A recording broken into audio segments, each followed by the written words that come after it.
Happy holidays. Welcome back to another episode of Day1Radio right here on Live Hip Hop Daily. I'm Maurice Garland, one of your co-hosting here with my man Brandon Peters. What's happening? Sir, final Day1Radio podcast of the year, final podcast of the decade.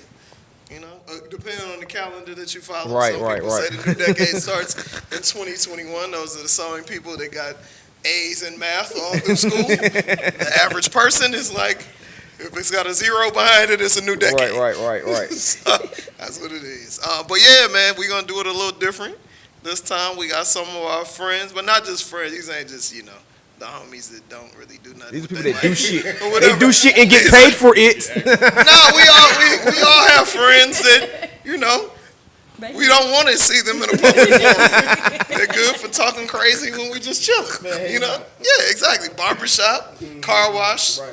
Those type of arenas. This is on the camera and on the mic. Shout out to Live Hip Hop Daily and CLNS. So we have journalist extraordinaire, Jewel in the building. How you doing? You gotta say the full name, so this is a professional. Everybody know her full name. No, this is how we starting. My name is Jewel Wicker. I am a freelance entertainment and culture reporter based here in Atlanta. Yeah. So. Tell them some of the people that you write for. Yeah, so I write for Fader, Billboard, Teen Vogue, Wall Street Journal, Atlanta Journal-Constitution, Atlanta Magazine. That doesn't mean to send her your mixtape. Please do not send me your mixtape. That's not what that means. I don't know what you want me to do with it, but I mean. Just tell them you don't listen to hip hop. You just listen to polka. So. We got my man Jason Lee, a.k.a. Jai BOSSIP. Yes, sir. My name is Jason Jai. Work at BOSSIP, associate editor there. Been there for a little while. Wrote some of probably the most ridiculous shit you read. You are a crazy headline writer. What you read on your timeline, your Twitter timeline, what you've seen people repost on Instagram has probably been some of my work for some time. Absolutely. And finally, joining us, we got to always have a DJ in the mix. No disrespect to any of my political connects, but I personally feel like this is one of, if not the best DJs out there, especially when it comes to rocking parties. If you are a long-time Day1Radio listener, you remember when nobody was listening and we could play whatever songs we wanted to. And he was our DJ. I was literally here from day one. Yes, sir. Right. Yes, sir. My man, DJ Wally Sparks, man. Before we go, because sometimes people have ADD and they don't want to listen through the whole show, so please plug your party off top. Oh, so The Groove.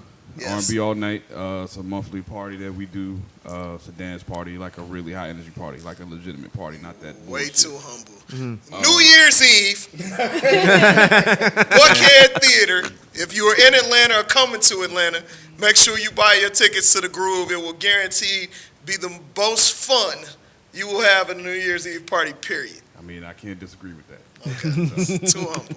You gotta work. When Puff was talking that people don't dance at parties no more, shit. Like clearly he wasn't going to like Wally Sparks parties. Not going to this one. Where not going to people actually are still dancing and having a good time. Like, I don't know what that shit was about. People but you gotta rarely get out the have compound. fun at parties where you have to put down a credit card to drink. Yeah, that's true. How about that's that? True, for sure. Yeah, you know what I mean? That's very true. But listen, this is going to be a little different for us.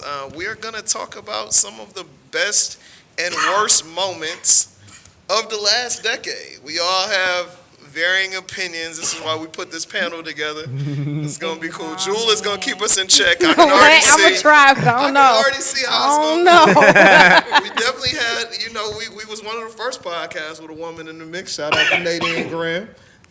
And yeah, we had to have a woman in the mix. Keep us in check, man.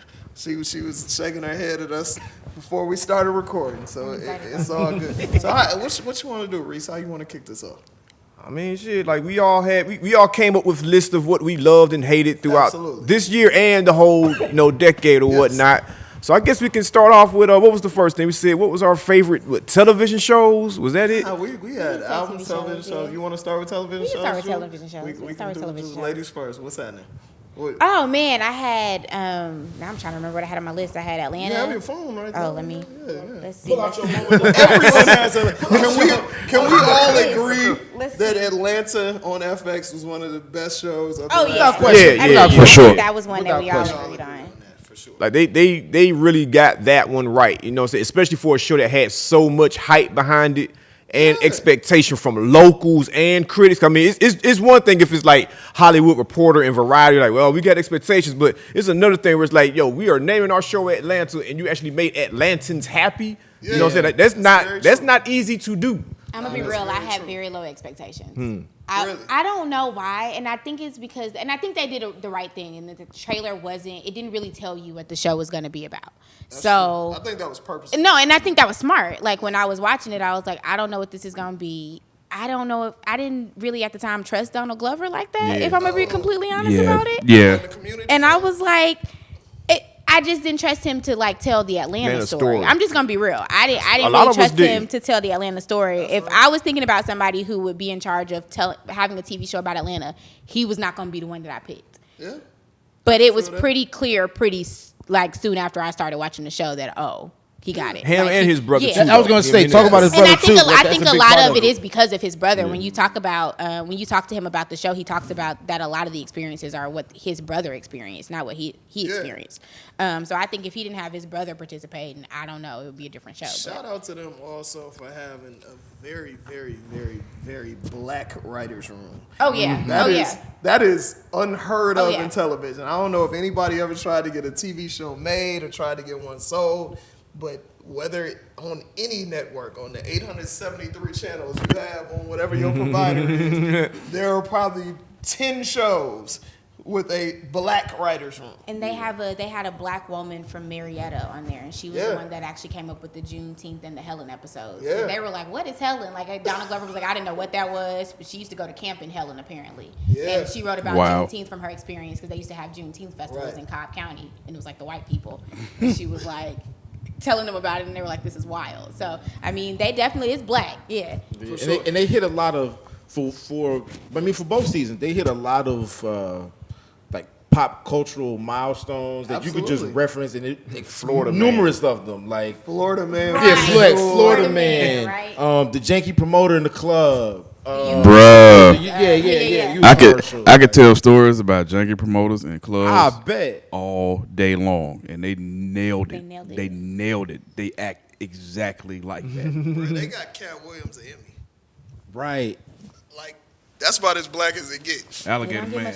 Alligator Man. Had an invisible car. Episode was, Yes. that episode was Trans race.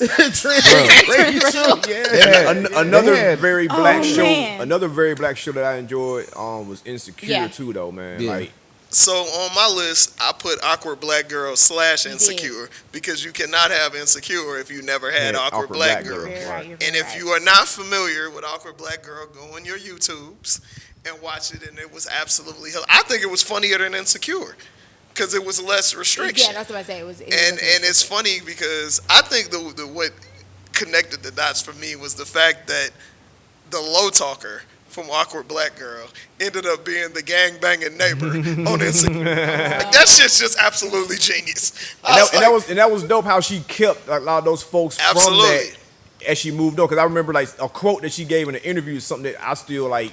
It still resonated with me. She was like telling folks, "Don't be so quick to network up, network across." You know what I'm saying? And she really lived by that by having so many here. folks. You know what I'm saying? What you think we doing right now? No, but I mean the arguments that people had over Insecure. I mean that was. Oh, dude! Anytime, Sunday night on Twitter, it was heated. Going crazy. Like, anytime any content you do creates a team, this or that, you're doing you're doing the right thing. You won. You're doing the right thing. And yeah, I used to host Insecure Nights on Sundays. Oh, wow. It used to be, I was never invited. Yeah, but it used to get heated. It got real awkward, kind of like this. Yeah. Team Issa and Team Lawrence was it was pretty heavy. Absolutely. So what we talked about a couple of the shows we all loved. This is good. We all agreeing. Oh man, we got to talk about what we. What was one of the shows that you did not like? I didn't like Luke Cage like that. Oh yeah. You're one of, but like that's not as unpopular of an opinion as you would think. Like, I never read comic books as a kid. So, like, anything, I've never been the person, that person was this and that on it. So, I don't know. So, it was entertaining to me. Dude isn't a great actor. Like, I think we can all agree on that. But It was cool. It was entertaining. It was a lot of hip hop. Like, it was good. I don't know. It started off strong, and then they killed Mahershala Ali. I was like, oh, so what am I really watching this for now? Yeah. And then when they brought in that Mega Man looking super villain at the end, I was like, what are y'all doing, bro? The Bushman or something? Yeah. Well, listen, not to like, I agree with you about Luke Cage, and like the same problem I had with Luke Cage is really the same problem I had with Queen and Slim. It's just that like, I don't like. I haven't seen it yet. The dialogue, I won't do the spoiler thing, but the dialogue was just a lot of cringy. Like it just wasn't. It wasn't there. I don't feel like anybody talks like that. Even in the comic book setting, you could have just made it a little bit more cooler or a little bit more natural. It just like, and maybe a lot of that had to do with Mike Coulter, but we're gonna get into the movies. We'll get into the movies. Speaking of TV shows TV shows that we don't like, and you bringing up Queen and Slim kind of ties into this because I tried to watch The Chi. I tried to watch both seasons. We gotta go there. And I'm like, so I don't know, bro. You know what I'm saying? So this is the thing with The Chi, and I don't remember who it was. And I want to like it. I really want to like it. Yeah, this is the thing. I don't know who it was that wrote it, but shout out to the woman or man who wrote it. But the Chicago Tribune had a Chi recap and like a deep dive every week during the seasons. So they were talking about like all the behind the scenes stuff. So Lena Waithe, this was her first really like kind of major budget show, and again, if you've ever worked in TV or tried to get something sold, it can be your idea all day. If you ain't never been a showrunner, they like, we gonna bring in this person that directed 18 Law and Order episodes, and we gonna go ahead and let them be the showrunner. So I didn't watch the second season, but the second season there was a black woman who had ironically directed a lot of Law and Order and a lot of other things that came in and was the showrunner to allow Lena Waithe to be the chief writer on the show. So I don't know if it got better or it got worse. It kind of stayed the same to me. Really? You know, that was the thing I was most disappointed with. Like, I was like, I mean, anytime you allow Common to act is probably not a good idea. well, That's fair. A-Aura.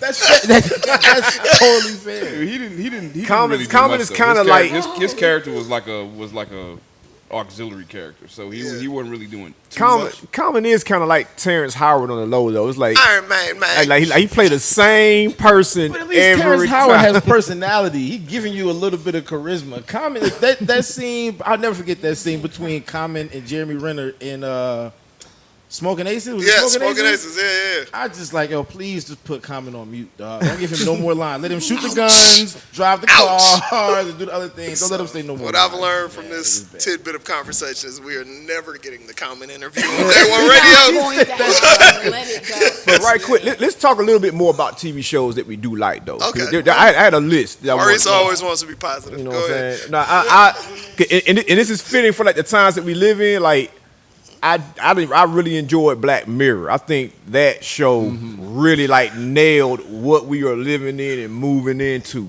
You're one of the first people to ever like big up Black Mirror. I still haven't watched it because I'm just not into sci-fi like that. That's the thing. It ain't really sci-fi. It ain't like Star Wars, Star Trek type stuff. It is like, oh shit, this can happen I would tomorrow. take it more as what's the old school show that they brought back with Cuz from Us and all of that stuff. Twilight Zone. Is it kind of like Twilight Zone? Alfred Hitchcock type I stuff. wasn't into that either. See, the thing I would say to you is like, the people who don't like Game of Thrones, right? They be like, I don't like Game of Thrones. I'm not into genies and witches and all of that. But I'm like, the show is really more than dragons and all the other things. I feel like the same kind of thing for that show. Like, it's sci-fi, but it's so much more about society and sociology and psychology than it is about flying cars and I know I'll like it whenever I get into it, just because we tend to like a lot of the same stuff. Just don't watch episode 1 of season no, 1. Don't watch start episode there. 1. No, watch it. I already know what it is, and I'm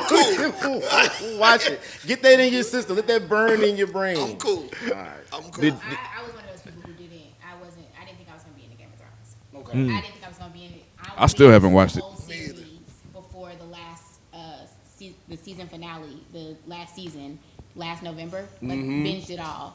Was obsessed with it, and then the last season came out, and I was like, HBO never ends why do y'all series do well. this to me? No, they Like, never do. They never end series well. Yeah. All I'm in the minority on that. You liked the last season? It's not that I loved it, but I don't think it was half as bad as people like were piling on to it about. It wasn't perfect, and there was plenty of holes. There's plenty of criticism that could go about it, but some of the stuff that we saw in that last season was some of the best shots and some of the best scenes of the entire series. When you get that deep, bro, you already know what it is. You finding shit to like. If it's good, it's good. The cinematography. That matters. That matters. Speaking of HBO, did y'all enjoy True Detective? Did y'all watch True Detective? The first season was great. Third one was hard. Yeah, the first and third. Second was one. Yeah, get about it here. When you start watching it, skip the second season. Yes, you watch the first and the third. Speaking of HBO, though, Treme was my joint. Mine too. Love that show, but I love New Orleans, and I felt like they really captured it. Other shows that y'all may or may not have watched because, well, we have black listeners and white listeners and everybody Asian and Spanish. Yeah, exactly. Shows that y'all may not justify was my shit. I heard that was good. Justified. Someone told me that was good. I never saw that one. It's about sheriffs, right? Show. Okay. Yeah, it's like sheriffs in Kentucky, feds, like, moonshine runners, dope dealers, all kind of stuff. It was a dope ass show. So dope that I see characters from that show in other films, and I'll be like, I can't take you seriously. Yeah, because you had a really deep Southern accent. Yeah. People versus OJ. Oh yeah, yeah, that was good. Yeah, you know what made that so good is how over the top it was. Yeah, it needed to be over the top. Yeah, otherwise it wouldn't have worked as well as it did. Like John Travolta with that crazy makeup. Yeah. Who played Johnny Cochran? Courtney B. Vance. Yes. Him wilding out like that. Cuba Gooding Jr. was the perfect person to play. Perfect. And has not used that role to parlay into anything else. I thought Cuba Gooding Jr. would have had an Oscar nomination by now. Well, listen, Cuba. I don't know. I won't know if I say that or not. Cuba Gooding Jr. might end up in jail for touching white women.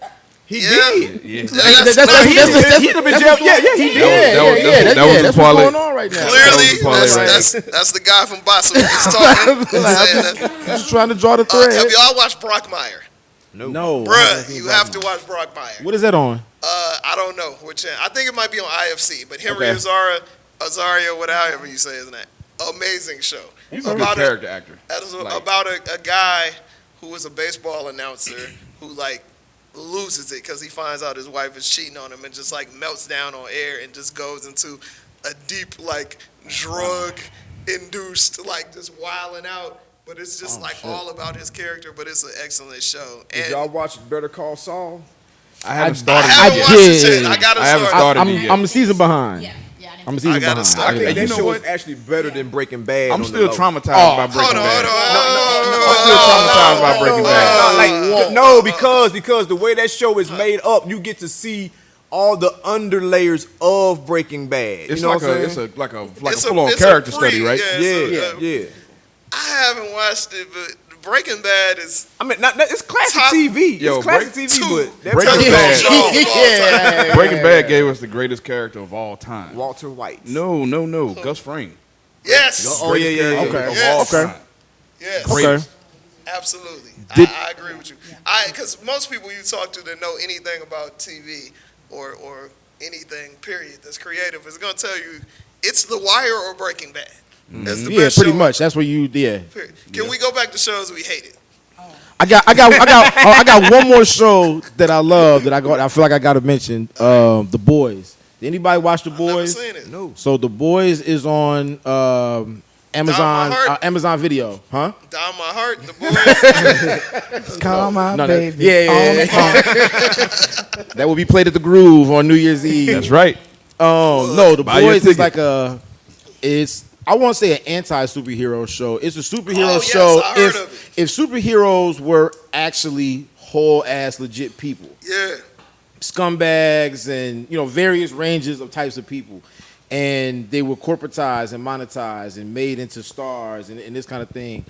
The way The Boys breaks all of that down, just without any spoilers, in addition to how it's written and the plot points, great ass show.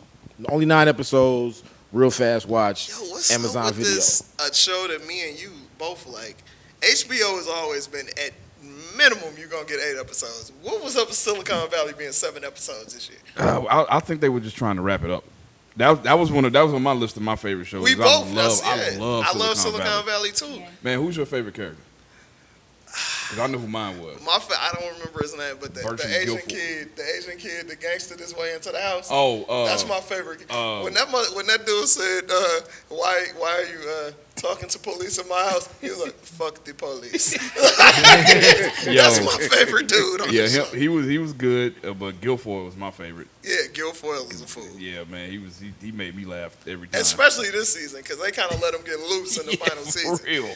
Yeah, but but the Silicon show Valley was a great show. Before we move on to the next topic, the show that I hate, and I think, and I appreciate them for giving people chances to get on screen, but the show that I watched the first season, and I watched the first episode of the second season, and when they had Al Sharpton speaking and a gorilla in a cage, I was like, I would be disrespecting my ancestors to continue to watch this bullshit.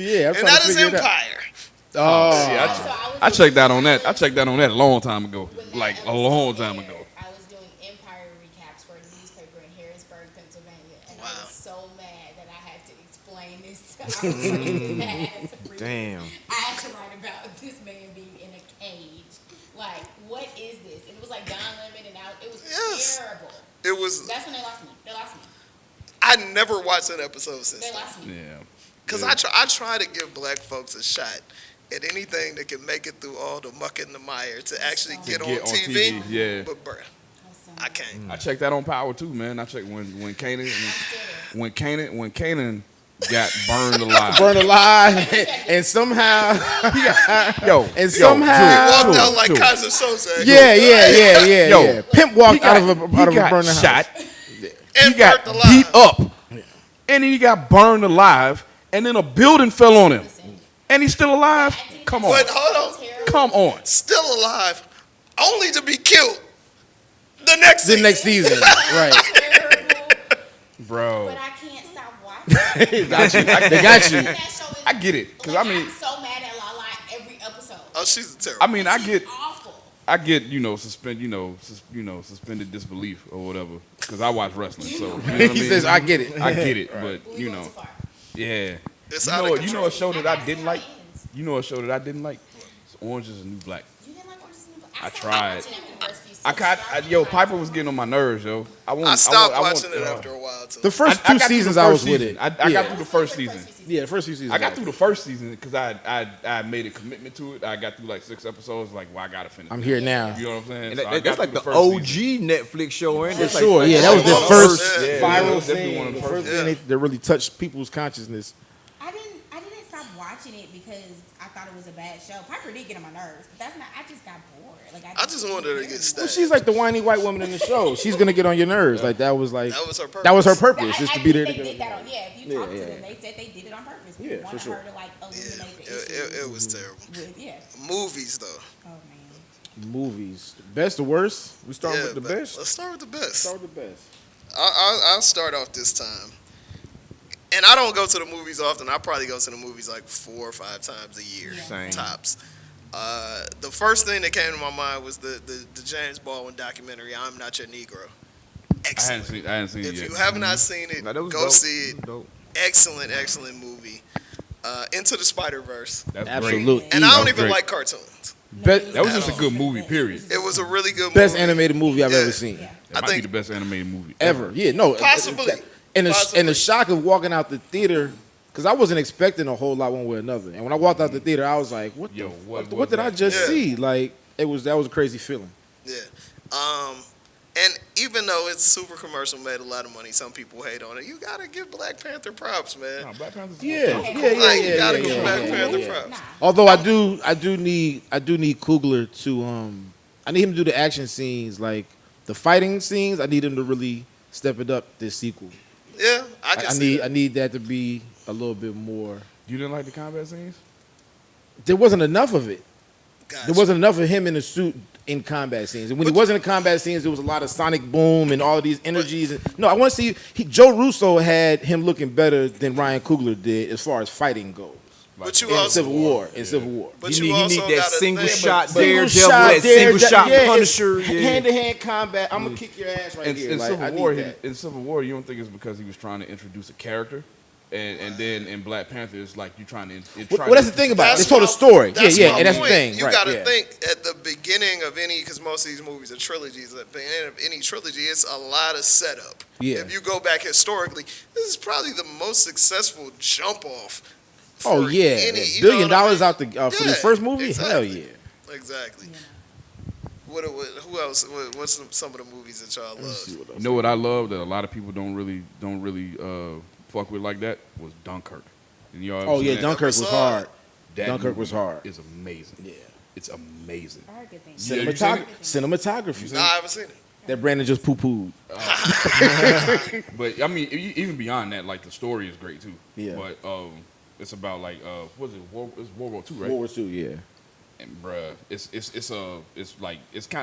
Saving Private Ryan ish in a way. Because, Gotcha. but everything that was good about Saving Private Ryan is like tenfold in this movie. Okay. Suspenseful. Man, I've never seen a war movie Man. that had that. I mean, there's certain scenes in like if you watch Black Hawk Down or like a lot of these combat Locker. Hurt Locker. This is expensive, but this one was like it had you kind of tight the whole movie. They dragged out all of the most intense sounds scenes. stressful. Yeah. It's stressful. Sounds like I'm yeah, in Detroit, yeah. It's a very stressful movie. you know another movie that actually frightened me. Like actually, I was terrified when I left the theater. Was Gone Girl. I was terrified. Oh yeah, great movie. Yeah, Gone movie is a great I was movie. terrified. I It's was some like, psycho shit, but yo. that's a great movie. I loved it. Yo, Still at haven't the seen at the end when he was like they were on TV and he had his arm around it, and I was like, yo, It's perfect. Yeah, no, I'm not like I was mad at Ben Affleck. So I'm like, you could just be the bad guy. You don't have to take this shit back. Like, He didn't have the personality where he was bro, capable of like. he couldn't do it. had to. He couldn't do it. He had otherwise he was wanted gonna so badly to be looked at as die. Nah, he was gonna, the he was good gonna guy. die. He knew he You was think gonna he was die. gonna die? Yes, she would have killed him. She would have killed I mean, him, faking your death doesn't mean you're gonna kill somebody. bro. You know, If you Well, go, but she if you killed go the to- yeah. you go to the, you go to the extremes that she went to. Yeah, she went I through some forgot she shit. did Yeah, kill somebody. she's You're right. crazy. So y'all want to talk about the obvious ones? I think everybody on the couch, I'm assuming, liked Get Out and Moonlight, right? Yeah, I Yeah, like yeah, both, for right? sure. I like Get Out. You not on the Moonlight train? I like Get Out. I was Moonlight not. was awesome. I thought the first chapter of Moonlight was super good. I thought half of the second chapter was good. The third chapter completely lost me. I can kind of understand that I feel criticism, the same but way that you were talking about. Mahershala Ali should have been in Moonlight the whole way through, and it would have been a much it'd have better been a movie. different. Yeah. Like and I went and saw it. I paid my money to see it. I didn't even go to a screening. I went out of my way to go see it, A whole ticket. and I was like, You just okay. did it. I was like, this is cool. Shout out to Prince Ali, the Yes, the rhyming rapper. rhyming with the hieroglyphics. That's the weird, and we're not gonna get off too much of a tangent, but two of the dopest people in movies and film right now, Mahershala Ali and Ava DuVernay, both got their stars being rappers. Ava DuVernay was a rapper, so Yes. She had Yeah. bars. Watch The Good Life. Yeah, have you ever seen that? The You Good seen Life documentary? That No. documentary is great. It's Yes, about so LA those- hip hop. It's yeah. about like what's There it called? was a spot called a Good Life Cafe out in in Carson. LA, Carson. where everybody. No, it was in LA. It was Okay. like not far from Slauson. Everybody would come through there, freestyle, Really? rap or whatever. She was, That was yeah, her she was first a film. rapper. They Wow. kept that First on film. low. I Like a definitely didn't know rapper. about She that. talks. Been out She there. directed the documentary. Wow. Yeah. That was her first film. I'm gonna go look Yeah, that one up. that was her then. first Now- film. I'm gonna go look that one up. You know then. Mona Lisa? I know. Yeah, I don't That's know her, but I know her. that's my homie. She's in it. She's in that Yeah. documentary. So Jurassic 5, AC Alone, like all of those like underground LA rappers during that. But everybody's been through there. Fat Joe, everybody was popping in the 90s has been through there to check it out. But Good Life Cafe. Did y'all like Drivers on the Dallas Drivers Club? Man, Yes. Fire Yeah. Tale? That was Yeah, Fire yeah, Club. yeah, That was yeah, great. yeah. Dallas Great flip. Buyers Club Great was flip. excellent. Great Yo, Dallas Buyers Club. Matthew McConaughey earned that Oscar. That's- For sure. For sure. He I was got a definitely- lot of respect for Cuz from watching that. I Bro, was like, yeah. yeah. That movie was fantastic. And it's like that whole year he killed shit. 'Cause he was in Wolf and Wall Street. That's why he was so another good one, skinny too. in Wolf and Wall Street. 'Cause Yeah. he was shooting Dallas Buyers Club at the Yeah. same time.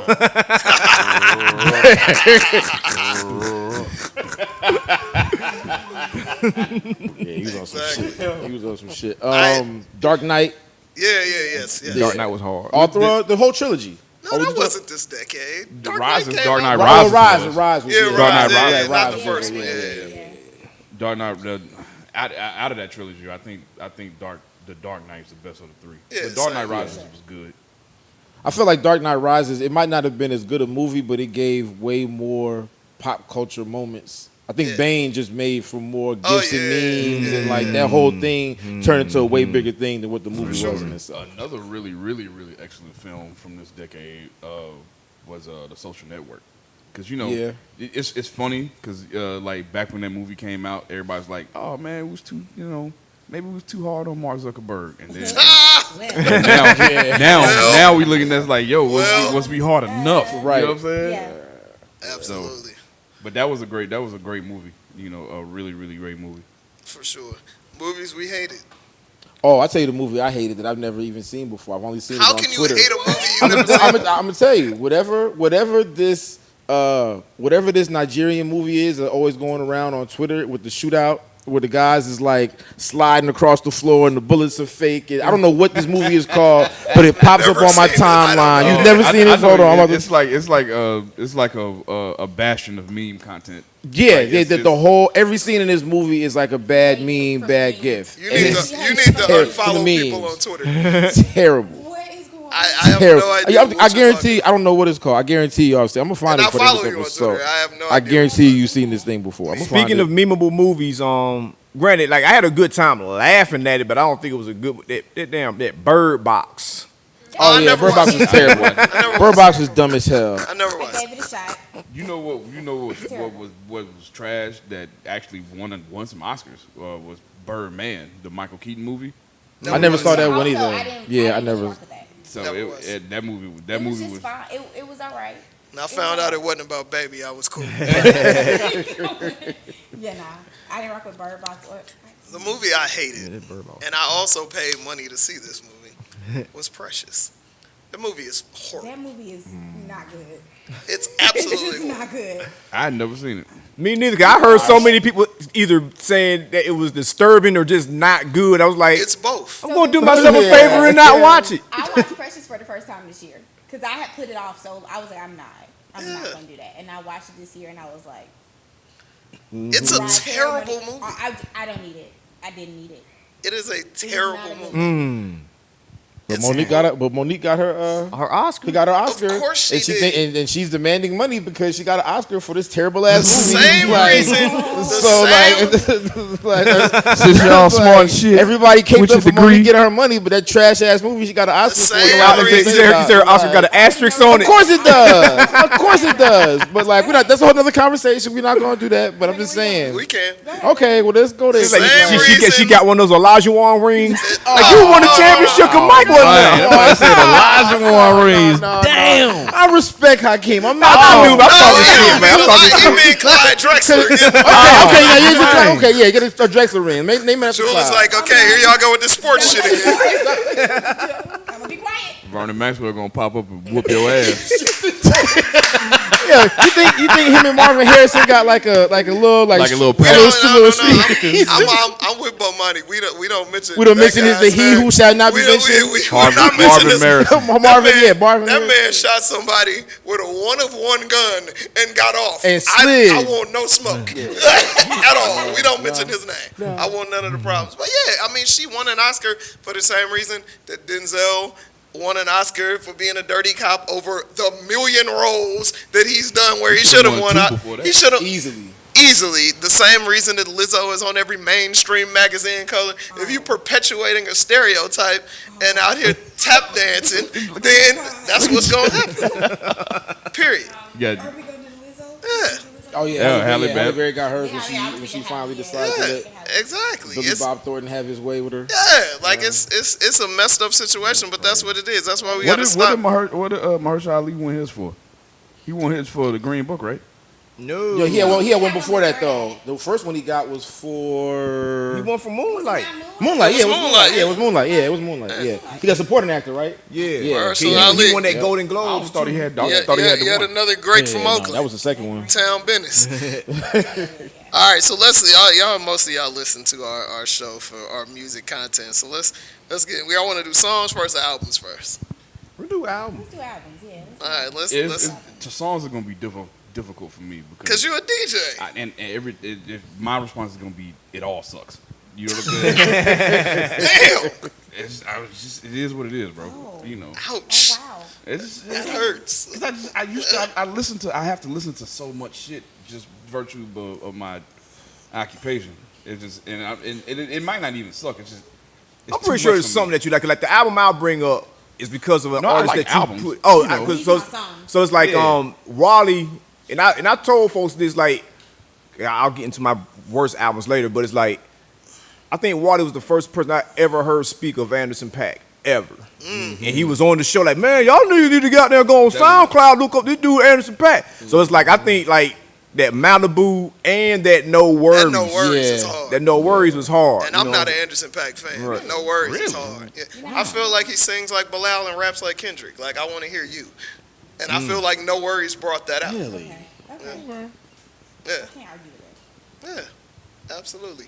No, that's Anderson .Paak for sure. Well, I can run through my top 10 albums. Let's see. So I think I'm gonna give Kendrick the number one for Good Kid, Mad City. Okay. Even I think that's probably that was like a turning point album. Like that was an album that like changed shit. That was good. And I'm people that know me know that I'm not like the biggest Kanye West person, but My Beautiful Dark Twisted Fantasy is like some undeniable shit. The soundtrack? Yeah, one of those ones. Because that's really what it came across to me as, was the soundtrack. I mean, but still though, it worked though. I didn't put that much stock in that movie, so I didn't look at it like a soundtrack. No, I said the sound because it sounds like a soundtrack. Because he had three cohesive bodies of work and then a bunch of really good songs that just happened to be on the same album. Yeah. Then going down the list, I got Rihanna, Anti, amazing album. Got you. Beyonce, Lemonade, also amazing album. Then I got D'Angelo and the Vanguard, Black Messiah. Black Messiah, yeah. Then you didn't fuck with it? We talked about that on the show. You didn't fuck with it? We'll get to it. Finish the list. Big Crit, Forever is a Mighty Long Time, just because I know what it took to make that record. Solange, A Seat at the Table. Take Care, Drake. That's the album when Drake was rapping about going through his girlfriend's purse. But yo, that's the thing though. Like that album, the Drake that we have now, that Drake's not here without that album. Yeah, you know what I'm saying? Very true, very true. Is that a good thing or a bad thing?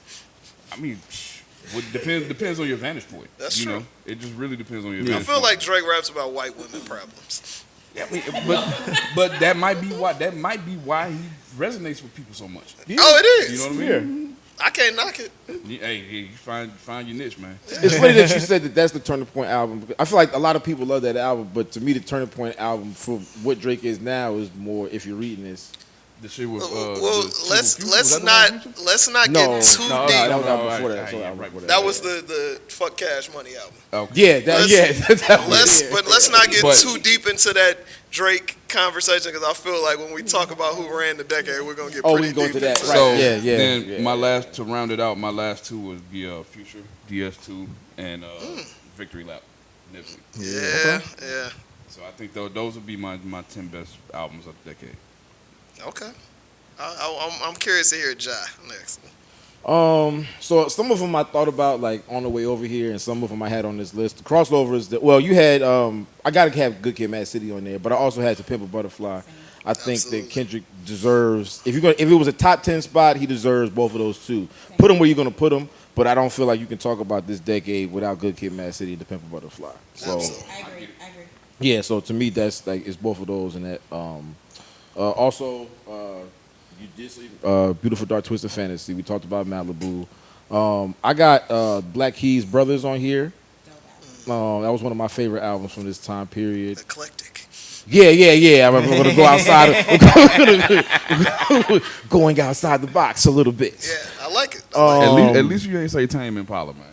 That's like the obvious choice. Oh yeah. That's one that they all fire though. Nah, They they are. are. It's a dope album. Yeah, no, it's a dope ass album. But it's like that's. But I mean, even saying like "Beautiful Dark Twisted Fantasy," I felt stupid putting it on the list. I'm like, yeah, of course. But like That record, that album's just undeniable, bro. Like I don't like it. Okay. I respect it. I like the album, but I didn't think it didn't do. It did. I put it to you like this: I- of the first, because that came after. I hated Heavyweights and Heartbreak, but after that, like of all the Kanye albums that people consider to be good, I listen to My Beautiful Dark Twisted Fantasy the least. Yeah, same. really. Yeah. Wow. That to me, that album was Kanye operating at peak power. Like Yeah. I've never. Certain song. I mean, Power. No pun intended. Like insane. Like it's that shit was crazy.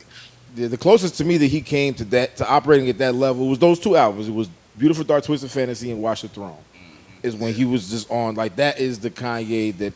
Those are the last good days I remember of Kanye. When I listen to his old material, even when that stuff that I liked back at one point, when you listen to where he got to eventually with those two albums, it's like, damn, like it almost makes the older shit not sound bad, but it's just I can see the deficiencies. You see the growth. Yeah, I can see the growth. See and the it's like the growth. deficiencies that was in those first three albums. I feel like he eliminated all the fat and just got right I can to see. this is what it is. This is the pure uncut dope that I'm gonna give y'all for these two I can albums. say, and music changed a lot. in For between sure. those Yeah, times. for sure. Yeah, Because yeah, I feel like if he would have brought out My Beautiful Dark Twisted Fantasy in 2008, it wouldn't have popped the same. Yeah, no, not at all. He had to. The culture had to get there. Music had to get absolutely. there. It fit the I time. feel like that was the last time that Kanye wasn't trying to adjust to what was happening in the culture, and he was just doing them. He was just doing Kanye, like But purely Kanye. Also, you gotta think like 808s and Heartbreaks was his version of a Kid Cudi album. Mm-hmm. Like Kanye has been mimicking the people, whether it be Travis Scott, Cudi, Sci-Hi, whoever. he He's brings been around. mimiking the people that were in his circle, doing his version of it That's for the longest. why I think My Beautiful Dark Twisted Fantasy stands out, because I feel like that is None of purely them Kanye. could have made that album. Okay. Okay. None of the people he siphoned off of could have did that. I respect that. Yeah. I definitely respect that. What, Jewel, what about your top So I joints? had a few of the same ones. I had DS2, I had To Pimp a Butterfly, and Good Kid, Mad City. I had Anti, I had Lemonade, I had Seat at the Table. I had Golden Hour by Casey Musgraves, so I had a country album. So I've been trying to get into her. People have been telling. No, I just never heard her. People have been telling me it's great. She's good. I liked her. The first album she put out, I really liked, but I think this is Golden Hour. There you go. It's just. I'm gonna check it out. I'm gonna have to check it out. Yeah, I was too. gonna say I'm gonna listen She's to that. like a really good guitar player too, right? Yeah, she is. Okay. I wasn't mad when she won album of the year last year because it's undeniable. It's just a really good album. Okay. There's a Gone Behind.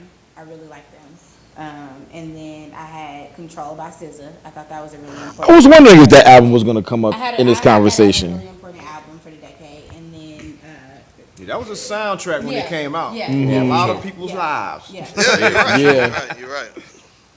And then I had Channel Orange by Frank Ocean. Never got That into almost Frank made my Ocean. list. Yeah. I can't. You're not a Frank Ocean fan? If you're a horrible performer, I can't really get into it. Yeah. Reese, what about you? Most of what y'all said.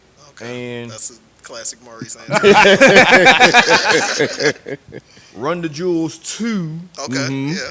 and that first Kamasi Washington. That So Kamasi the Washington epic. epic album. So I agree with that. So my list, and this is just off the top of my head. Kamasi Washington, the epic, is amazing. Like if you've never heard that album, like the dude is amazing. Like he's literally the Miles Davis of our generation. Period. Like Plays the sax. yeah, plays the sax, but he's insane. To Pimp a Butterfly, obviously, which Kamasi and Terrence Howard and Thundercat, Terrence and Martin. Terrence Martin, excuse me. Oh yeah, that Thundercat Drunk album too. When you said Kamasi, I was like, Yeah, Thundercat. hell Had a lot to do with To Pimp a Butterfly, which I think is an amazing piece of work. Good Cat, Mad City as well. And honestly, and I know a lot of people wasn't up on Kendrick till Good Kid, Mad City, but if you go back and listen to Section 80, There you That's go. probably my favorite Kendrick There project. you Section 80 is amazing. I was trying to decide if I should put it Yeah. on. Yeah. Section 80 is amazing. Spiteful Chant is probably Yes. in my Great top album. 10 songs of this decade. ADHD. all Like, that stuff. just my favorite person. Uh, Yeah, that's it. I think Ja mentioned Watch the Throne. Yeah, for sure. Amazing album. I damn near feel like Watch the Throne. I wish it would have came out with less hype so people could understand how dope that album really is. But they just came out with those monstrous singles. Well, it it's Jay-Z and Kanye, so it automatically has a built-in like I want to hate this. Right? Yeah, but I think that was the time. And nowadays, I feel like if that shit came out now, it would be hype, but it wouldn't be hype like it was then. Like that shit was hyped. Like it was like. And the irony of it is that as like audacious as that album was, most of the songs on that album were about the realest, like everyday common thing. It was just presented in this way that was big and grandiose. I mean, the fact that Otis was like the perfect visual representation of what they was on. It was like, we're going to chop shop a fucking Maybach in the video over an Otis Redding sample on some super hip hop shit. You know what I mean? Like if you listen to Otis is one of the most hip hop songs, period. Yeah, and they both spitting. Like you could tell they were going at each other through the whole project. Through the whole project. A Seat at the Table, I agree. Something that I'm surprised none of y'all mentioned, My Crazy Life. That YG album is crazy. Which essentially is Good Kid, Mad City from the Bad Kid's perspective. Right. Shout out Ali and DJ Quick are major reasons why that album turned out the way it did. Yeah. Like, absolutely. I love YG. Black Messiah.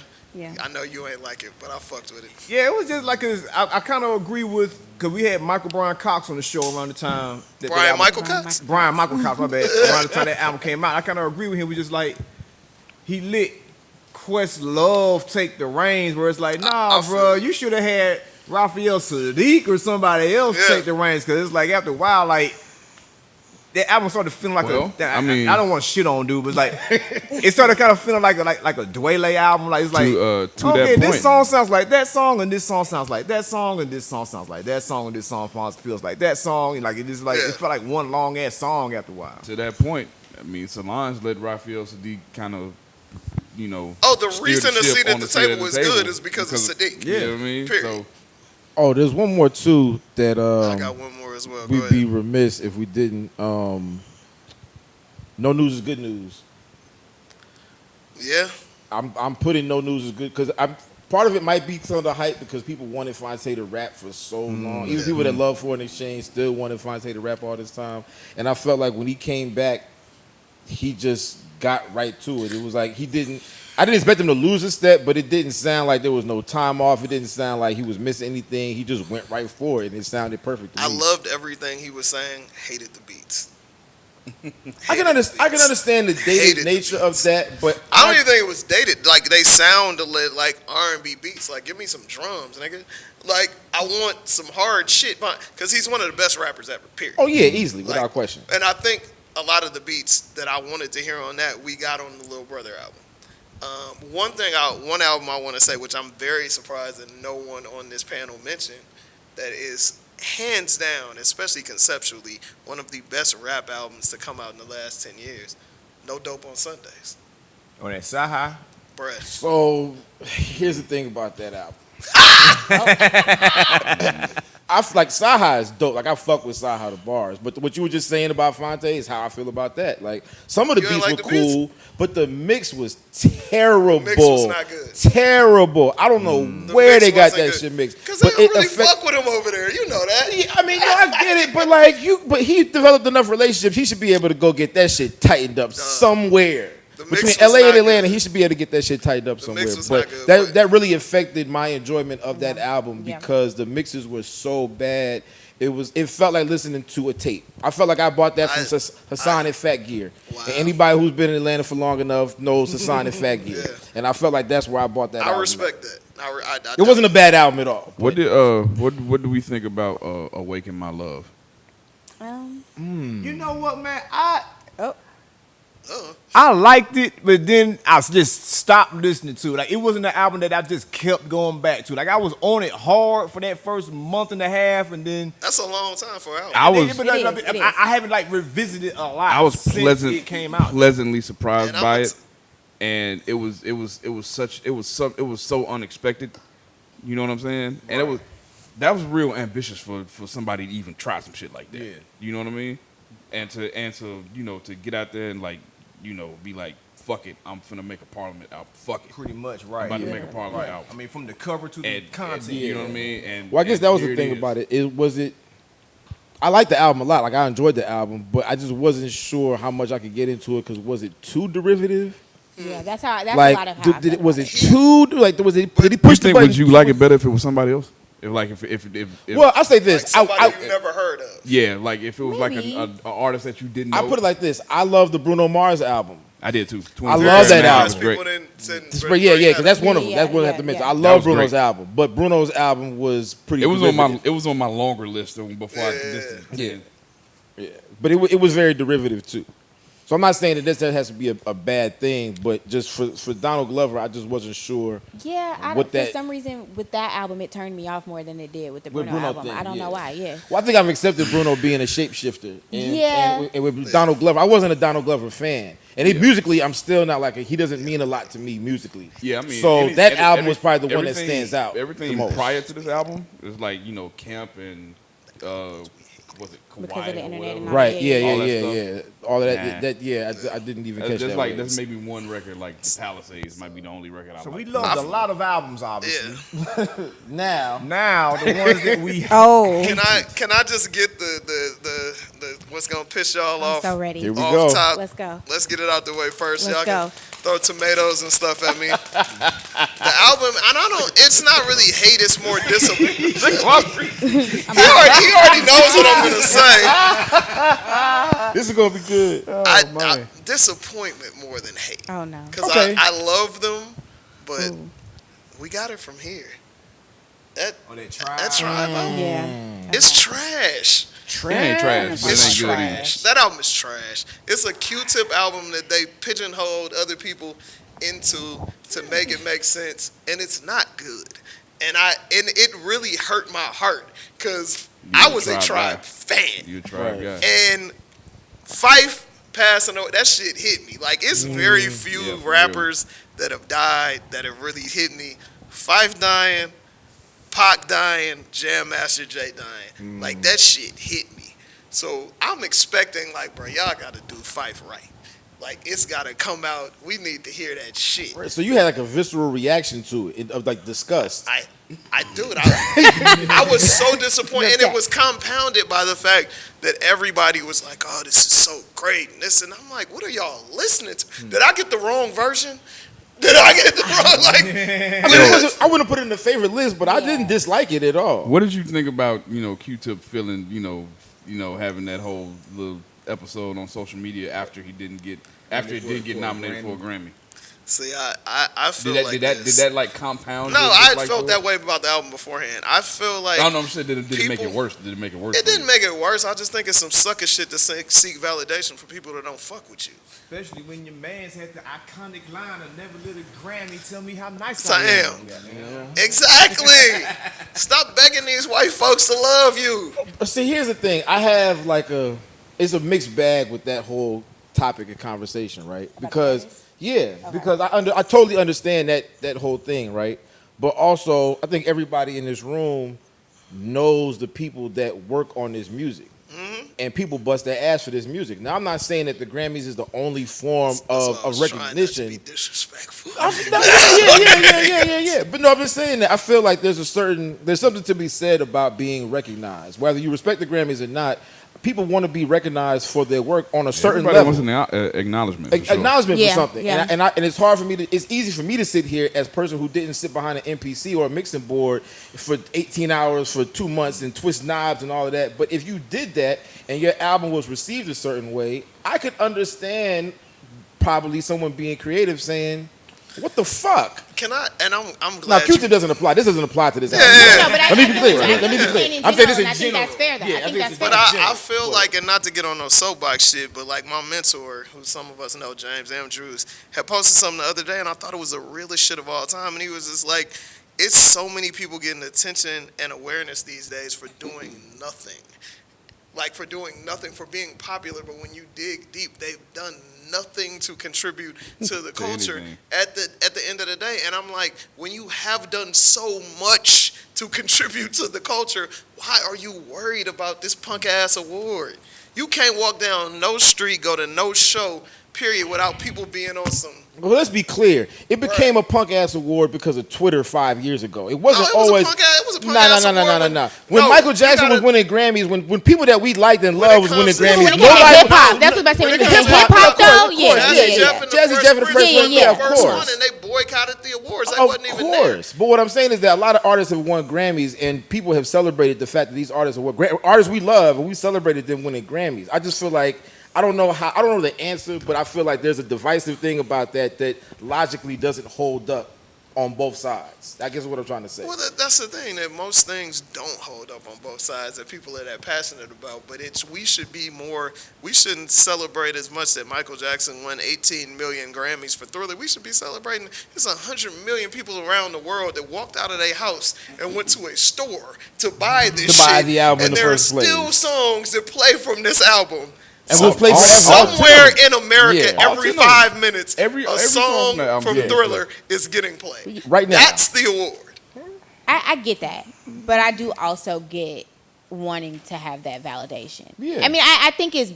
I don't want to call it stupid. I understand like being frustrated that that's the validation that you're seeking. Right. But I also understand wanting to have that. You want that validation. Yeah, I think if you grew up as a creative person in music and that's what you were looking at, you were watching your favorite artists that you love get these accolades in your mind. The reason people have speeches like in their pockets and they stand in front of the mirror and give this speech is because of that. People want that moment, and it's just for me, it's just hard to just all the way 100% poo-poo it because that's somebody's dream. That's somebody what they want to do with their life, and they want it to be recognized on whatever they believe to be the highest, the most watched, the most broadcast level. So what album did you not like, Ja? I didn't like Chance the Rapper's album. The last one? Big Day. The Big Day. That wasn't. I loved Acid Rap. I liked Coloring Book. I hate it was not good. This album. It was not good. Like Chance lost himself, man. Like when I first heard Acid Rap, was he ever found though? Was he ever found? I don't know that he was ever. I thought Acid Rap was a really good representation of a kid who was coming up, but I could see kind of what he wanted to do. There wasn't anybody. This is before a lot of some of this other stuff had come out. I didn't know about Smino before Acid Rap. I didn't know about some of these other artists who, not saying there's Chance's sons, but I'm just saying like some of the stuff he was doing, I didn't know that was going to be a thing that would be popular. I have a somewhat of a controversial opinion about Chance. Like his entire career trajectory to me is really suspect. Like I just don't believe any of it. I think it's been 100% manufactured from the beginning. And really from the beginning, from you every it's just none of it makes sense. And maybe he's actually that good and he has good people working around him, and I could be completely wrong. But both can still be true. But from my vantage point, it just seems like all these like different moves he made, like like the Big Day, that being his actual debut album, I thought that was corny. And the whole doing the deal with Apple, that all that stuff, not signing with a label, not even a label to start with, but like regular music management, and signing the deal with CAA like early in his career. I'm like, yo, this. And he would be showing up in places where he didn't need to show up in places, and there would be people next to him that even at that point in his career that shouldn't be next to him.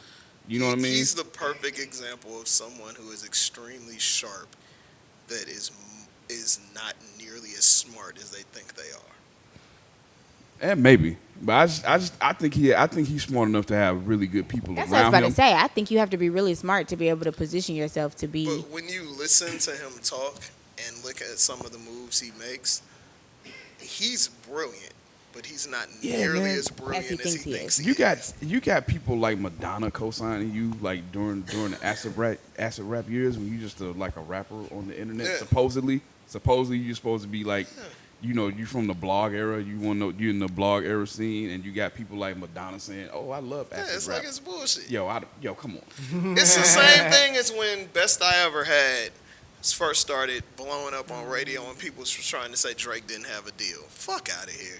Like, you're not getting thousands of spins a week and you don't have a record. Yeah, you don't play on a radio. In a corporate setting, you don't get that kind of thing without. Exactly. That's not how this shit works. I don't want to come off or seem like I'm coming off as I'm like trying to bash him, because that's not what I'm saying. Like, if more power to him for having the success or whatever. I just don't believe that his career trajectory. I mean, you don't have to play nice now. It's over. But so like, it's a wrap for Cuz. Like, yeah, that's what I was about to say. I'll say, like, I enjoy acid rap. I enjoy Coloring Book, but I also agree with you, and I think that his career is going all to night, like all night's jam. You know what I'm saying? Sure. But I just don't like everything that happened. Like, I remember one time I was watching something. He was doing some side stick interviews at some event, maybe the VMAs or something like that, and he was like a correspondent or something like that. And Beyonce walks up to him and gives him a hug, and I'm like, knock it off. That don't make no sense. Someone told her to go do that.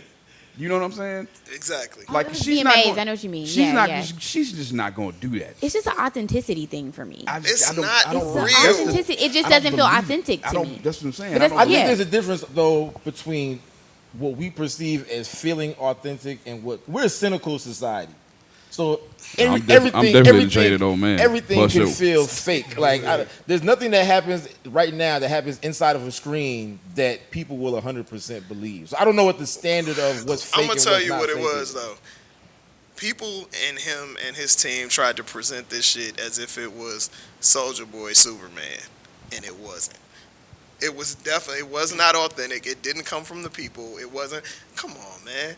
I haven't been to Chicago a million times. At no point am I driving down the street or in a club and I hear motherfuckers bumping chants until Coloring Book came out and there was millions of dollars put behind it. Well, let's be clear. Would you have heard anything on acid rap anywhere in a public space? What I'm saying is, but if kisses all the time. If fans, that might be the one record, but most places where you talking about coming from the people, I don't know where you would hear that music at to be coming from the people. I'm just saying, period. White kids on the internet. He had like white kids on the internet. Like, he had Justice League beats on acid rap, bro. When Justice League, when they were doing popping, that's like Maybach Music 3 and 4 was out. Oh yeah, no, I believe there was money behind it for sure. I don't think he was broke. No, that's not what I'm saying. No, I agree with you there. I think there was definitely some bread wasn't behind out a kid in his living room recording an album and uploading it to the internet, and suddenly everyone wants to work with me. And that's what the shit was presented as, and that wasn't reality. So since it sounds like we're talking about like key moments, did y'all want to go ahead and talk about moments that we liked? We can do the moments of the songs, whatever. I want to get one off just personally for me. Yeah. I was at WrestleMania this year. And I saw Kofi Kingston win the WWE title. Was that your first WrestleMania? That was my first WrestleMania. Wow. That was yes, sir. That was a moment for me, bro. Like, cause like the first time I got to see like an actual black champion.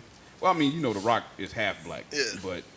But he had the big belt. The Rock is black adjacent. Nah, he black. He black. He black. We ain't gonna do that. The Rock is black. He was on the list. Oh my God. He was invited to hang out with us. But this is a guy from Ghana. You know what I'm saying? Yeah. Like a Different type of story. Yeah.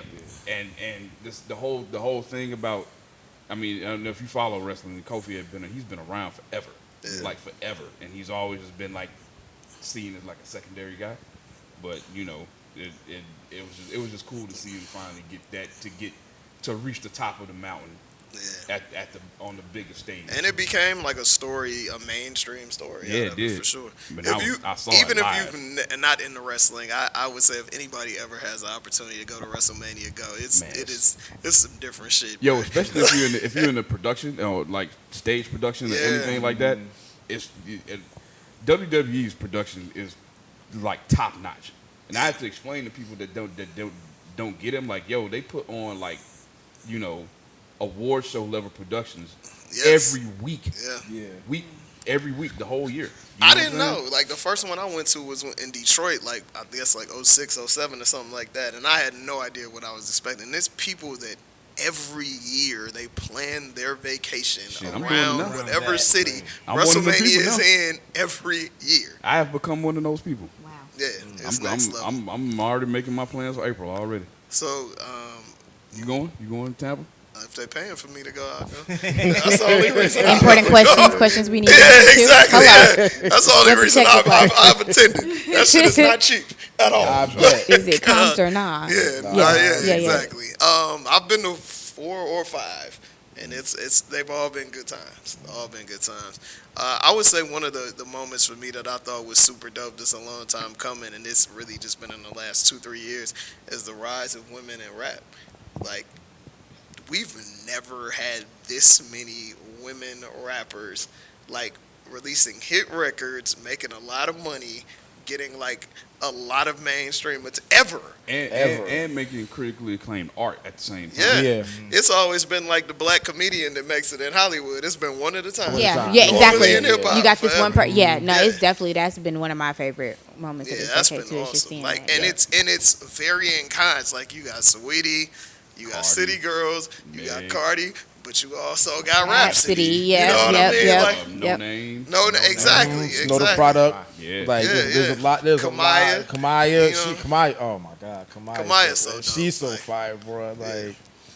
You think it's gonna get to the point like with black quarterbacks though, where you'll have female rappers? Was like, I do. "Yeah, we have so many now that we actually have whack ones now that we don't like." I mean, We got whack ones. Yeah, for sure. The whack one's always around. Just by the nature of what it is, everybody ain't gonna make it. Yeah. But there's plenty of room. They ain't all labels. Yeah, but there's plenty of room for I think there's plenty of room for more women than we even have right now to still emerge and still be like. First of I think all, that's how it should be. It's women that move the needle on what people listen to and rap. So why wouldn't there why not would, be? Yeah, why you know wouldn't what they I have mean? that? Like, Right. Yeah. I think for me one of the things that I've liked seeing the most. At first, I think on the list I had written it down as podcast, but as I was riding over here, and like I stopped outside in park for a minute, was scrolling Instagram. I had to revamp it from just podcast to just like the rise of black creators. Okay. Earlier we talked about Issa Rae and going from Awkward Black Girl to Insecure, and like even movies that we didn't like, TV shows we didn't like, black people were still able to get these things made. Talking about Tyler Perry. Yeah, well, not just him. Yeah, well, I mean, Lee Daniels. Too. Yeah. You did give your man Ron Coogler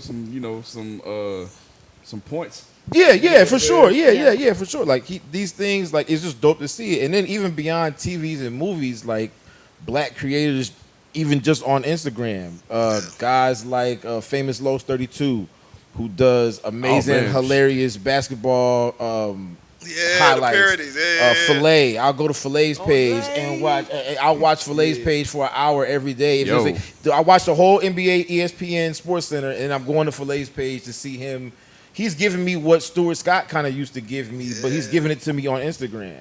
Desi Banks, like 85 South Show, like all of these guys are just creating, and they're selling out huge venues, and it's like a big thing now. So just that all Atlanta black Symphony Hall, bro. You see, that's crazy. Like that's crazy. So like all of these guys who created content that has permeated the culture and has taken them to different places. And I saw Desi in the Chance the Rapper skit on Jimmy Fallon the other night. How about that? And so I'm like, these things are going from this little box in our hand, all over the world. And it's just dope to see that transpire. And I think when you have like so much representation, it doesn't feel like the end of the world if you don't like one thing. Like when you're talking about Queen and Slim, like I don't like it, but I don't feel like I gotta like this because black people don't have nothing else. Like you know what I mean? Like you can dislike it because there's so many other things out there that you know what I mean. So when you talk about the rappers, rappers, it's like it should be enough that you don't have to like everyone because there's plenty of dope ones out there, and you can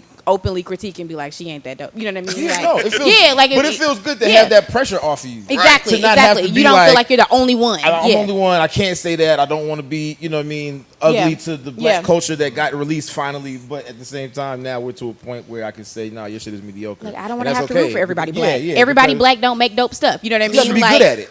I'm definitely not rooting. I'm not rooting for everybody black. I'm just not, you know. But like when you only got one, you kind of feel like, dang, I'm not rooting, but I can't say out loud that I'm not rooting because it ain't for one. You know what I mean? Like some of these folks that do us in, definitely not rooting for them. Did y'all love and appreciate the Outkast reunion? Oh, that was a moment. That was a moment. I went to all 3 shows. I only made it to one. I only went to one. I went to 2. I went to 2. Yeah, I went Friday and Sunday. Yeah. I missed Sunday, bro. And I went to Counterpoint. I was about to say, and I did Counterpoint. Yeah, I did Counterpoint too. Yeah, I saw them 3 times within, what was that, like 3 months? Yeah. Something like that. So I did the Counterpoint, and then I did one day of At Last, but I think I was mad because we were the ones that got Cudi and Gambino, and I think that was the Saturday show. Yeah, that was the Saturday, but that was the first show they announced. I don't even think I showed up for the opener. You don't think you went there?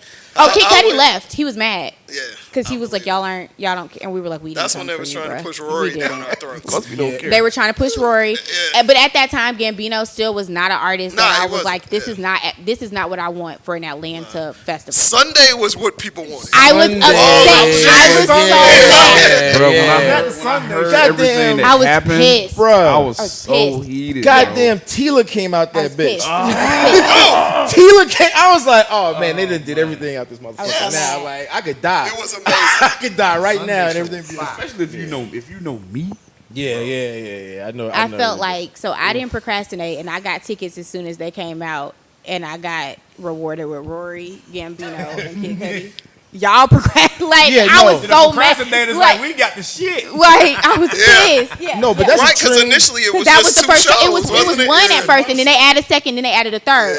The Saturday was the first one, and I was like, "This what I get? That's what I get." That is a trend that I would like to see die in a new decade, though, because this has happened several times. They did the same thing with the Watch the Throne show. They've seen it multiple times, where you announce a show, everyone goes to buy tickets, and then they announce, "Oh, we're going to add more dates before this one and after that one." And it's like, so what benefit? I was like, what did I get out of? What did I get out of busting my? I'm mad at myself that I didn't go to the Watch the Throne show.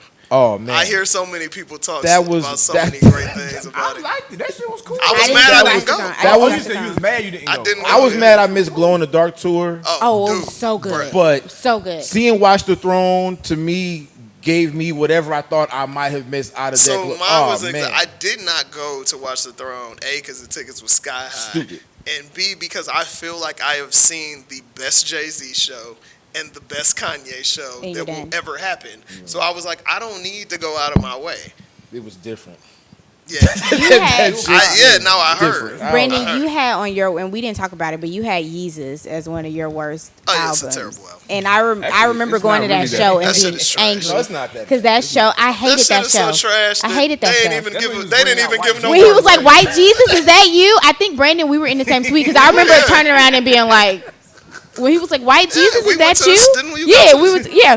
I was pissed. My lady is here off the camera. We went to the show, and my thing is his shows are so great that I can I don't even trip. Like I hated the Yeezus album. What was the show where he was above the crowd? What album? That was White Jesus. That was the crowd. Pablo. That was Pablo. Pablo. Oh, you're right. You're right. Either, but the show was crazy. That was crazy. I've never seen that Yeezus show.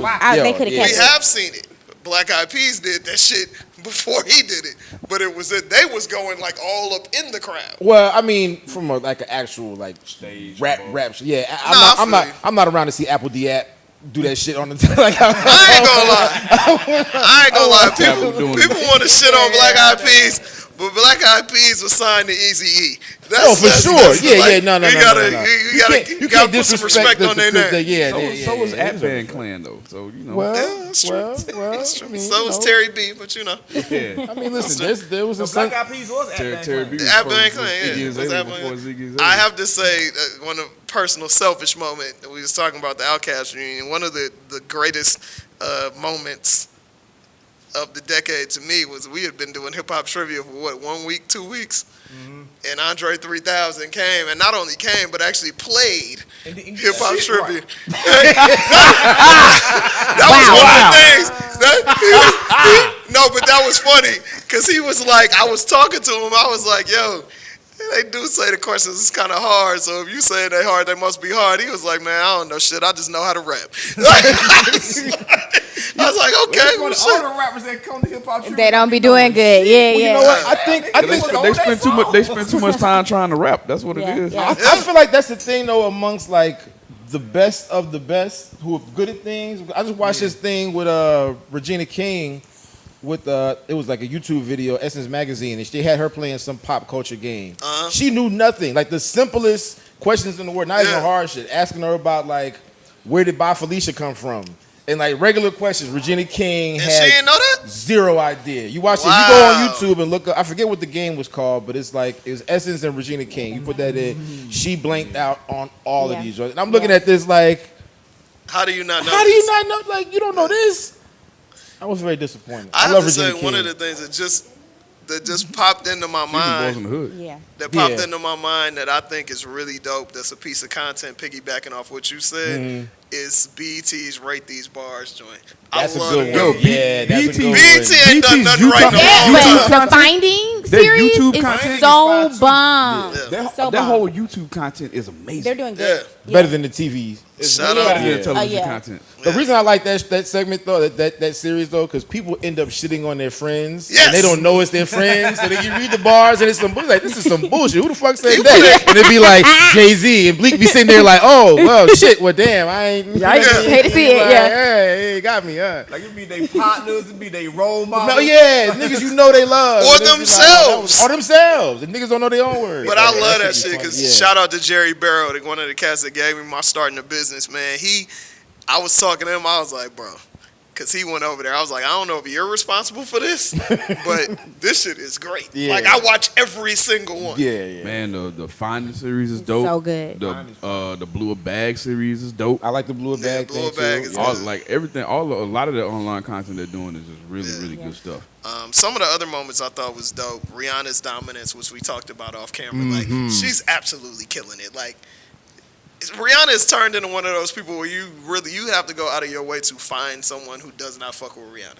And It's hard. And the thing that we talked hard. about off camera that makes it that much more impressive is the fact that she had her financial troubles just in like 2016. Yeah. It's And 2019. 2019. And they just talking about she clocked what, like 600 million in like 3 years? Yeah. Like I've never heard of I mean, to me, it wasn't like a fall down story because it wasn't like she wasn't destitute. broke Yeah, out she the was street. fine. Yeah, she Yeah. was fine. Yeah. But I've never heard of anybody take an L like that and then just come back that kind of strong, that quick, like nobody across the board. Like, Crazy. We got it back. super impressive. Definitely. I would say the rise of TDE.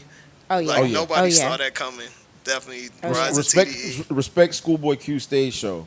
He might be I better than have Kendrick. not seen Schoolboy Q perform. Live show, he might be I'm better missing than it. Listen, Schoolboy is my favorite person in that- TDE. I believe listen, that. bro, Yeah, on it's kinda hard to stage, believe. He was Kendrick's hype man. right. He's And engaging, made bro. the show Yeah, really dope. he's Yeah. super engaging. He's engaging, just period. As a social human media. being, he's engaging. But And also, they're fairly new. Only been around 2-3 years, but the rise of Griselda.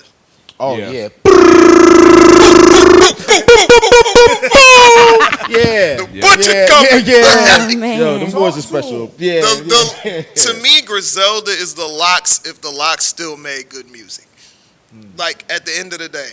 Like, West Side Gun can't rap nearly as good as the other two, but his personality is insane. all there. He's the star. Yep. You know, at the end of the day, Benny is amazing.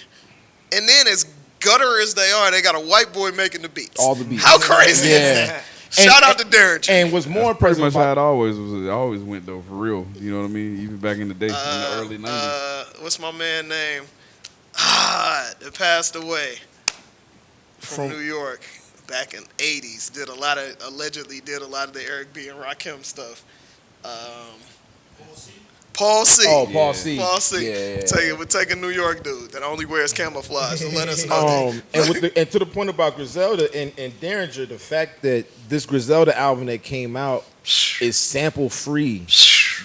That when I listened to the album for like a week before I even watched that interview, and then when I watched it, I was like, "Wait, what are you talking about?" And I'm watching, I'm like, "Oh, there's no samples in this. Y'all played all of this grimy ass, and it sounds like a sample. It feels like a Dusty record, but y'all played all of this." Dope, bruh. Like, and They are great, make man. me feel like hip hop back in the day. And I'm not even from New York, but when you see 30 dudes on stage in the same hoodie, with Timberlands on and it's 80 degrees outside, and they're not rapping over tracks. They're actually rapping for 2 hours.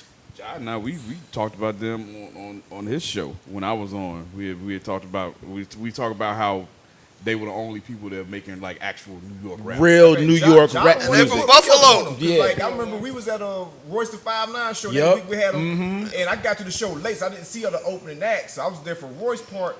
And I just seen like these two dudes they just had twisted faces the whole time. I was like, who these mad ass niggas on stage? They just mad the whole time. Like, man, that's West Side Gun and Conway. I'm like, he's so disrespectful. What's wrong with them? Maurice, I'm not even.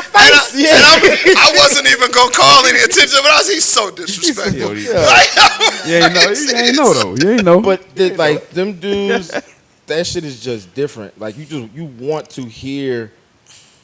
You want to hear authenticity, right? We talked about that like several times tonight, and it's like that's. I believe them. I believe it all. For real. I don't even have to second guess. They can be pathological liars, but I believe. And the Oscar goes too. Yes. Like, listen, that's fine. Like, I believe everything that they say. Yeah, them dudes are special, man. Yeah, absolutely. Real quick before we get into the Artist of the Decade thing, I know one of the things that I absolutely hate, worst moments, and these two tie in together is so many black folks still getting killed by police and the cops not going to jail. And that ties directly into Colin Kaepernick being blackballed by the NFL. Those are the two moments that are just horrible in this decade for sure. And there's some shit that like, it's just obvious and blatant and in our face, and they just like, fuck it, that's how it is. Yeah. Like, I didn't hate the movement. I hated that it had to happen. Yeah. That Me Too shit was crazy.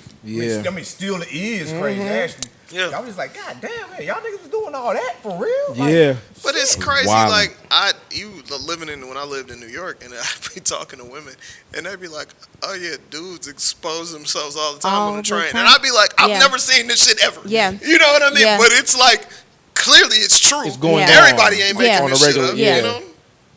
It's just, oh man. Yeah, but that shit is just like, bruh, like, you don't do that shit to no woman I love.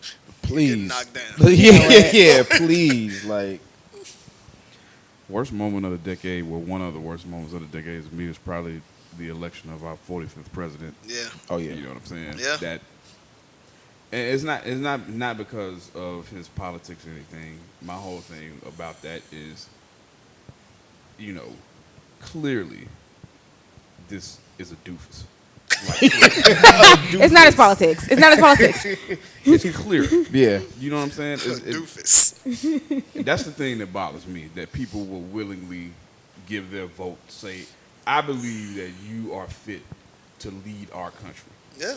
Even beyond fit, just intellectually sound enough to do, even if you're a Republican and you want some Republican shit to happen, you think he can give it to you? And he's not even a Republican.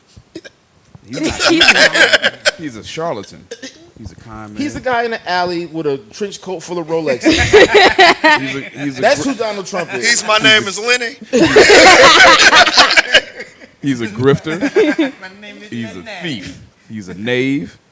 Damn. A knave. Ooh. You know what I'm saying? Yeah. He's just a downright treacherous individual. Dirty, rotten scoundrel. Yeah. He's a scoundrel, like by definition. Yeah, by birthright. And the cold part about it is, he's not alone. Oh yeah. Because people saying he's the worst president we ever had, I was like, clearly you ain't never read a book. Like, because he is, man. Yeah, there's some shit going on. Yeah. There was some shit going on. Because to me, I mean, as far as and I hate when people be like the hood and this, all black people don't live in the hood, all black people ain't from the hood. As far as the black community is concerned, ain't shit changed. Nothing. Under him at all. I feel like the worst shit we've ever seen is, in my lifetime, was under Clinton and because Reagan wasn't running shit. Bush was running shit for 12 years. Under them. That's the worst shit I've seen. Yeah. Period. But that's I think everybody, that's a consensus. Yeah, well, to piggyback, I have two that stuck out. To piggyback off of that, not just Trump himself, but to me the worst part of the decade is not just MAGAs, but black MAGAs. Like, I know it's a very small percentage based off the votes in the polls of black people that actually voted for this dude, but it's just. I feel sorry for them. I'm like, come on. You know what? I want to feel sorry for them, but I don't feel sorry for them. I want life to kick them in the ass. Like I don't even like. It's not even an empathy thing. Like I actually.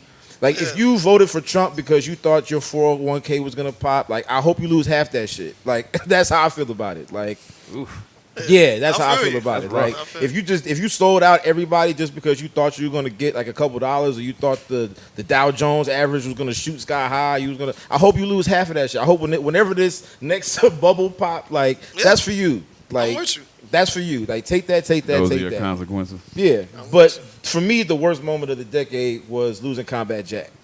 Man, oh, wow. Rest in peace to Combat Jack. Reggie was such a great guy, bro. He was super. Like, I could go on a whole hour thing about Reggie Osei and Combat Jack and this type of dude he is and how he treated people that when I first met Reggie, he didn't know me from nowhere. Same. He didn't know me from nowhere. Same. The only reason I even met Reggie is because working at BOSSIP, I would see Dallas Penn interacting with us. Yeah. And I started listening to the Combat Jack show. Oh, that's the guy from the Combat Jack show. Yeah. And the year, I think it was 2013, either 12 or 13, Ebro had invited us up to Summer Jam.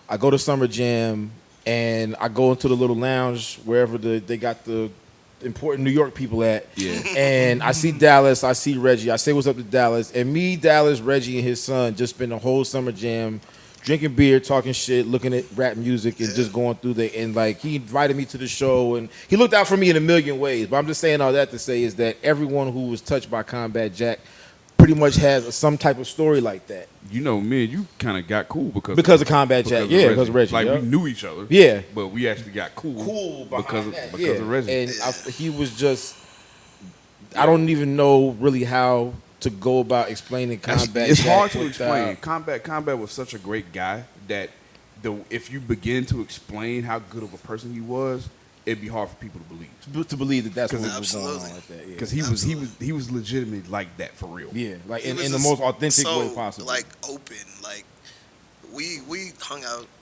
a few times or whatnot. But it was like I told him, like, bro, I don't know you, even though we ran in some of the same circles. But like just even listening to you on the podcast and reading the blogs before the podcast made me feel like I knew you before I even met you. And we would like nothing that I would ever tell on the show, but we would talk them New York stories that, hip hop ventures in the thug different shit ways, here and there. Yeah, right, and it's like, I'd be like, oh, I got a so-and-so story too. Yeah. We would just sit there and be like, yo, this is crazy. Yeah, but whatnot, but I still get emotional.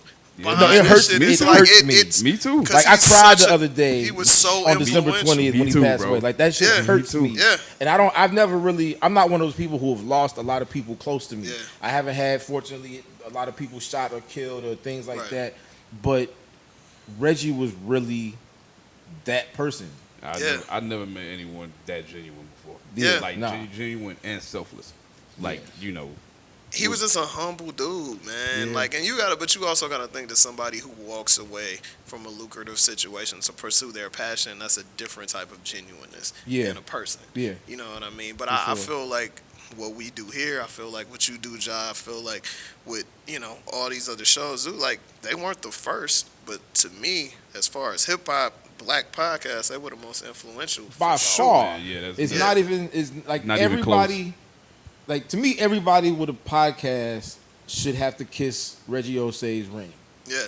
Everybody. Mm-hmm. Yeah. Especially black podcasts, hip-hop podcasts, things of that nature. But, like, he is the podfather. The whole idea of a podcast network is born out of the Combat Jack show. Yeah. Absolutely, man. Rest in peace, Reggie, for real. Combat Jack. Actually, I don't even do rest in peace. I do long live Combat Jack. Long live Combat Jack. Most definitely, man. Before we get up out of here, I definitely want to talk about our who we think ran the decade. I feel like it's pretty much a debate between whether Kendrick or Drake ran the decade. It's Drake. It's just Drake. I was going to say. It's Drake. I completely disagree. And Drake Kendrick made the best music. Kendrick had large cultural impact. For sure. He made the best music. I'll give you that. But who actually ran the decade is Drake. Yeah, Drake ran the decade. There are other people who influenced. And I completely disagree because I don't feel like Drake makes music that people play after 6 months. I feel, hold on, let me finish. I listen to you. My thing is this.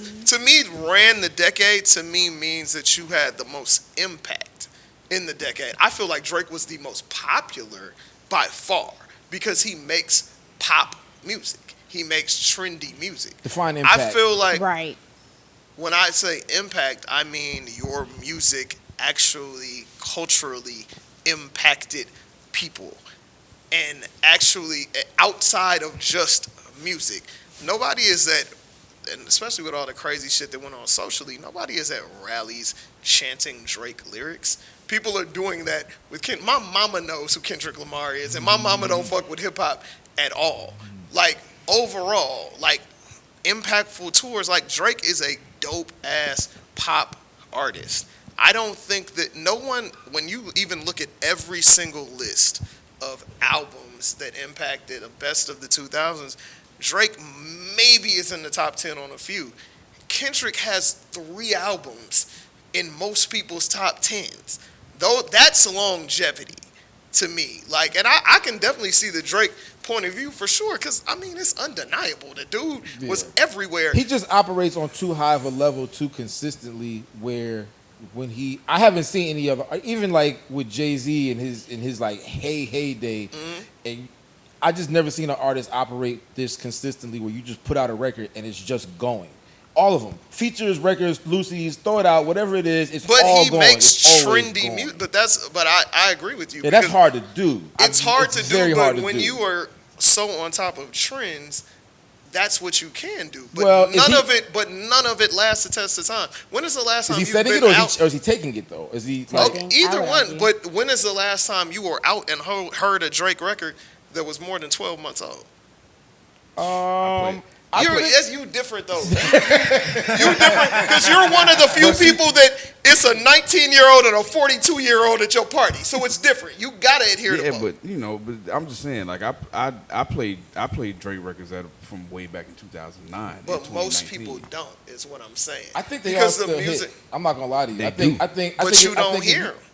Well, I mean, there's only so much time. He has a lot of fucking records. He could do a 4-hour concert of just him. Before he touches the features, before he touches... I agree, but I honestly don't think a lot of people want to hear a lot of that old shit because he's making music for the moment and the moment only.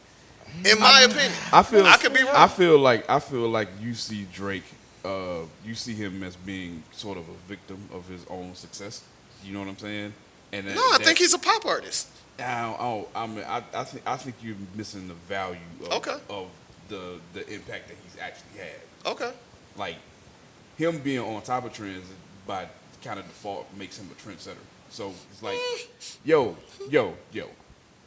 there's Afrobeat playing on like Hot 107.9 now, right? Was any Afrobeat playing before One Dance happened? I don't think that makes him a trendsetter. I think it's the same thing as Japan. Japan does not manufacture much. They take what other people do and they make it better. And there's a skill in that. Mm-hmm. I mean, there's Kentucky. We know Kentucky for whiskey. Japan took whiskey and made it better than it's ever been. Bourbon, excuse me. But they've taken whiskey and they've made it better than it's ever been. I don't feel like Drake sets trends. Yeah, I would. Yeah. I mean, it's definitely something to give him credit for, the fact that you can take something and elevate it and make it something that's like a cultural moment. But that's not the same thing as setting a trend. Like, if you took the trend from somewhere else, you didn't. You don't think that? No, it is impact. No, I'm not disagreeing with that. I think it is impact.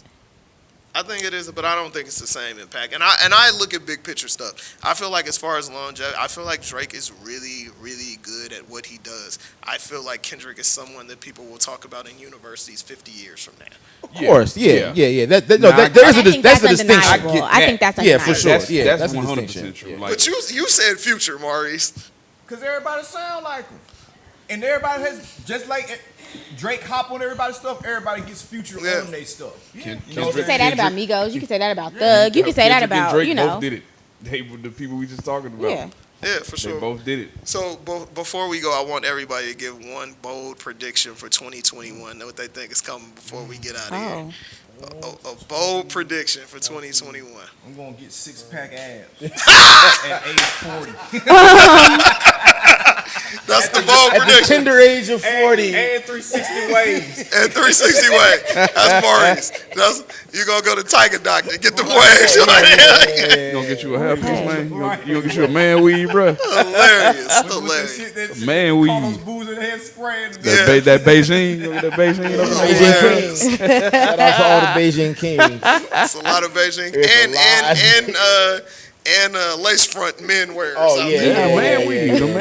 That new installation. Exactly. What about you, Jewel? So mine was in relation to what you said about the women. I just think women in rap are going to continue to be a big thing as we move into the next decade. I think that's going to be something to watch.